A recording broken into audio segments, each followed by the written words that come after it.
18 বাংলার স্টুডিওয়ে এই মুহূর্তে দেখাবো সুজিত বসু দমকল মন্ত্রী তার বাড়িতে এই মুহূর্তে তার বিভিন্ন রেস্তোরাঁ, তার ছেলের রেস্তোরাঁয় চলছে ইডির অভিযান। সুজিত বসু দক্ষিণ দমদম পুরসভার পুরনিয়োগ দুর্নীতি, সেই পুরনিয়োগ দুর্নীতিতে অভিযুক্ত সুজিত বসু ইডি মনে করছে অফিসের কর্মী, নিরাপত্তারক্ষীদের জিজ্ঞাসাবাদ, আর সুজিত বসুর ছেলের রেস্তোরাঁতেও হানা ইডির। সরাসরি চলে যাব প্রতিনিধি রৌনকের সঙ্গে কথা বলবো। রৌনক, সুজিত বসু নিজে বলছেন, আমরাও এর আগে দেখেছি, এর আগে যখন ইডি অভিযান চালিয়েছে তখন কিছুই পাওয়া যায়নি বলেই দাবি সুজিত বসুর। আজকে কি পাওয়া গেল এখনো পর্যন্ত? অনেক ঘন্টা তো হয়ে গেল।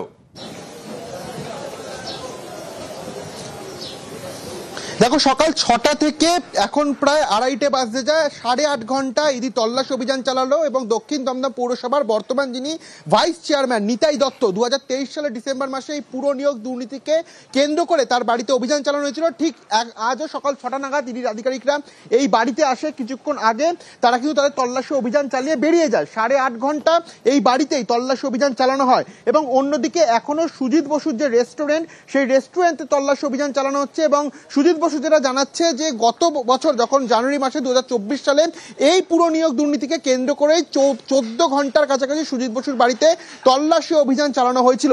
এবং ঠিক এই একই বিষয়কে সামনে রেখে আজ সকাল থেকে মোট 6টি জায়গায় এনফোর্সমেন্ট ডিরেক্টরেটের আধিকারিকরা একযোগে তল্লাশি অভিযান চালায়। জানতে চাইছি রৌনক, যে গত কয়েক ঘন্টা ধরে যে চলছে, সকাল 6টা থেকে কিছু পাওয়া গেল? ইডি সূত্রে কিছু জানা যাচ্ছে?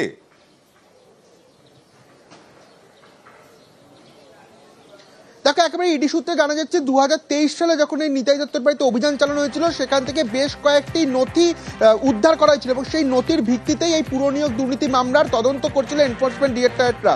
এবং আজ সকালে যখন তার বাড়ি এবং গ্যারেজের তল্লাশি অভিযান চালানো হয়, এখনো পর্যন্ত যা খবর আসছে যে বেশ কয়েকটি নথি উদ্ধার করা হয়েছে।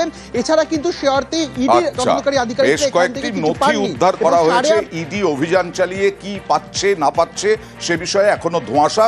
সুজিত বসু বলছেন যে আসলে ভোটের আগে এইভাবেই টার্গেট করা হয় তৃণমূলের সক্রিয় কর্মীদের কেন্দ্রীয় এজেন্সি লাগিয়ে। দেখুন, ইলেকশন যত এগিয়ে আসবে ইডি, সিবিআই, ইনকাম ট্যাক্স সমস্ত কিছু যা যা ওদের আছে আমাদের উপর আক্রমণ আসবে। এটা তার প্রতিফল। রেস্টুরেন্টে গিয়ে কি পাবে? যাক রেস্টুরেন্টে। আমরা কত বাধা দিই, কারণ আমরা বাধা দিতেও চাই না। উদ্দেশ্য প্রণোদিত ভাবে যে কাজটা হচ্ছে এটা মানুষ কি ভালোভাবে নিচ্ছে? করা হোক, ওরা টার্গেট করবে, ওদের কাজ এটা করবে। যারা এসেছিলেন তারা বলছে কিছু পেয়েছে, আর কিছু পেলে তো কেউ কাউকে ছেড়ে দিত। মানুষকে তারা ফাঁদে ফেলতে চায়, আর আমাদের সম্বন্ধে মানুষ এখানকার জানে। নাহলে এতবার আমি ইলেক্টেড হই না, 10 বার ইলেক্টেড হয়েছি। যারা করছে করতে দিন, ফল তো নিশ্চয়ই আসবে।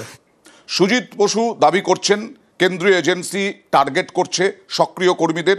সুকান্ত মজুমদার কি বলেছেন দেখাবো, তবে তার আগে চলে যাব একেবারে সুজিত বসুর ছেলের যে রেস্তোরাঁ, সেই রেস্তোরাঁ গোলাঘাটায়, অর্থাৎ উল্টোডাঙ্গার সামনেই। সরাসরি চলে যাব সান্নিকের কাছে। সান্নিক, কিছু জানা যাচ্ছে এখনো পর্যন্ত ইডি সূত্রে?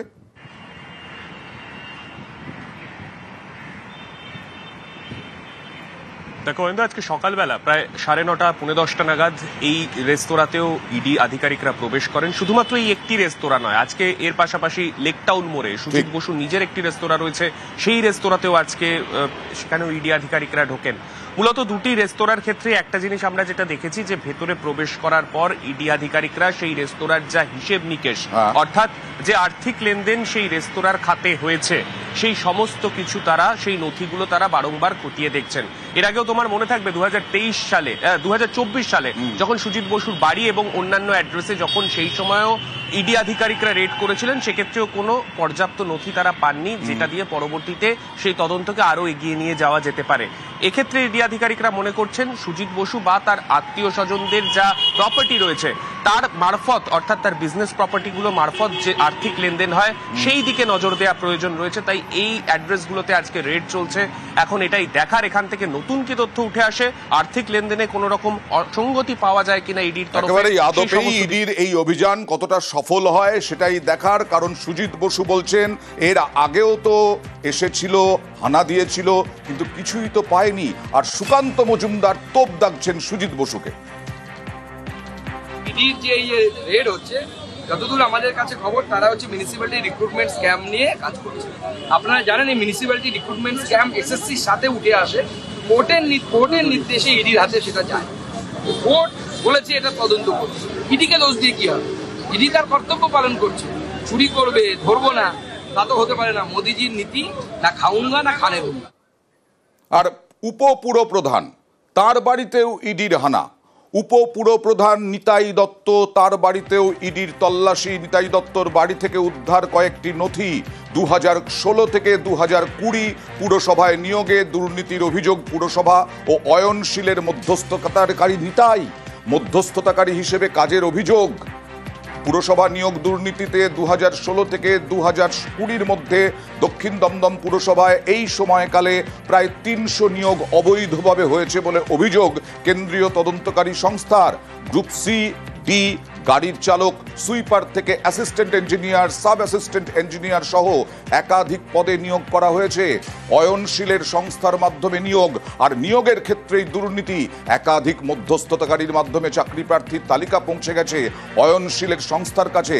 সেই চাকরি প্রার্থীদের নাম পরিচয় নিয়ে তাদের নিয়োগের প্রয়োজনীয় নম্বর পাইয়ে দিয়ে নিয়োগ করা হয়েছে বলে অভিযোগ। নিতাই দত্তকে কেন্দ্রীয় এজেন্সি মনে করছে একজন মধ্যস্থতাকারী।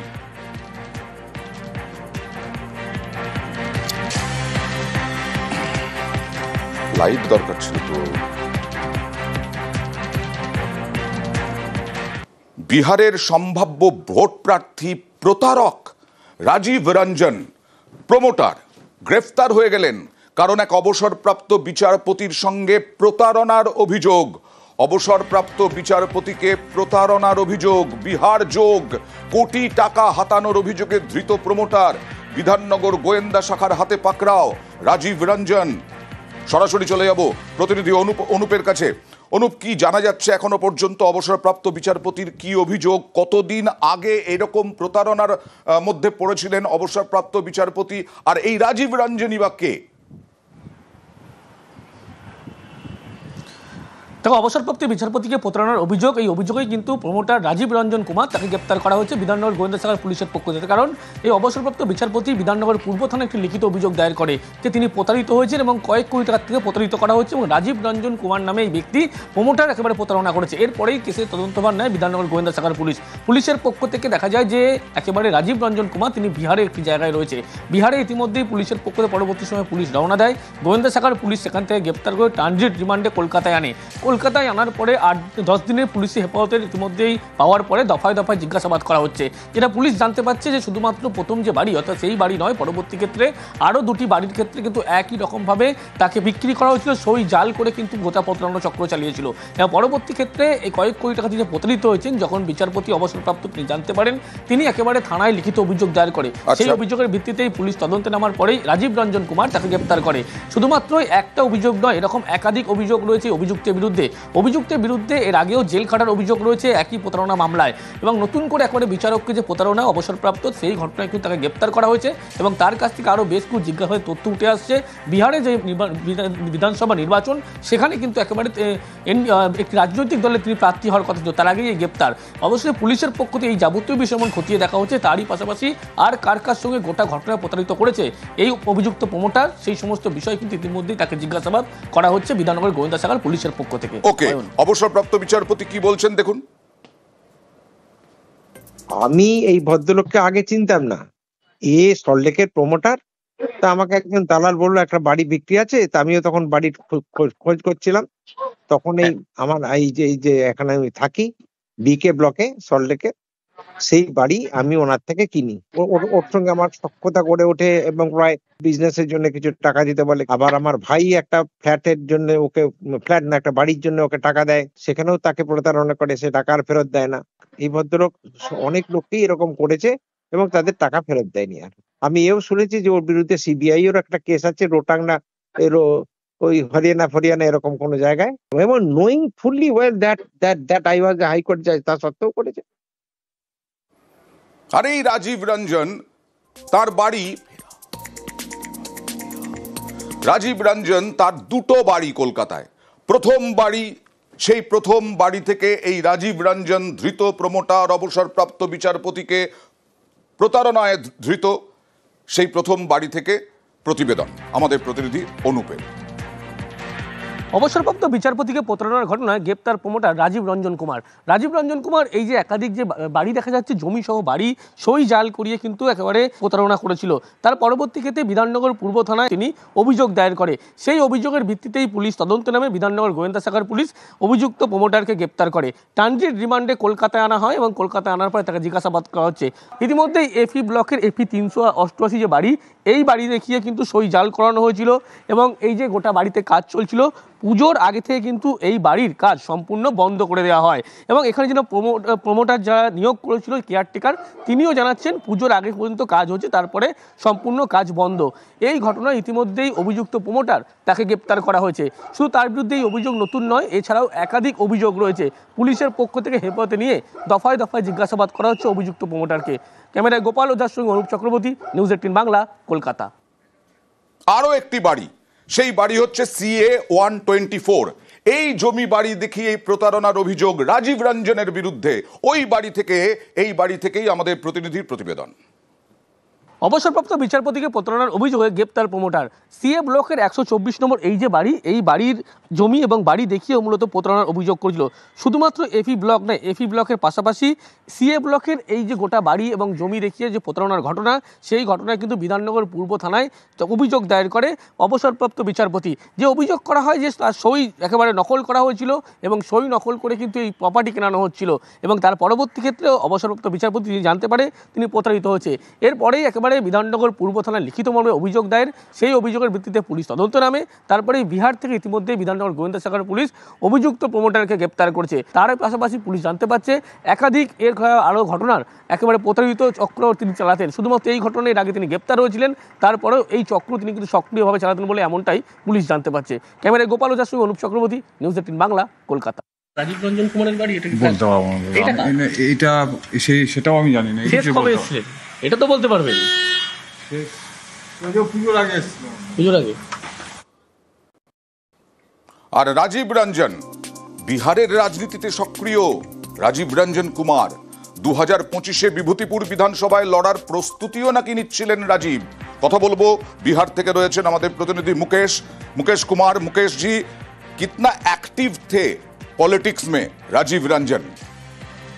ये इस बार पूरी तैयारी के साथ वो विभूतिपुर विधानसभा चुनाव को लड़ने के लिए थे और यहाँ पे वो कड़ी टक्कर देने की बात कर रहे थे जो अभी वर्तमान विधायक अजय कुमार है CPM से उनको। लेकिन इस बीच ये जो मामला आया उसके बाद कई तरह की चर्चाएं यहाँ पे हो रही है, लेकिन जो सबसे बड़ी बातें सामने उनके लोगों के माध्यम से आ रहा है तो इस मामले में उनके द्वारा कोर्ट में बेल के लिए फाइल किया गया है और बताया गया है कि 3-3:30 बजे के बीच इस पर कुछ फैसला आएगा। तो अब देखने वाली बात होगी कि ये सनसनीखेज मामला जो राजीव रंजन को लेकर के बना है, इस पूरे मामले में उसमें कोर्ट का क्या कुछ फैसला आता है। बहुत बहुत शुक्रिया।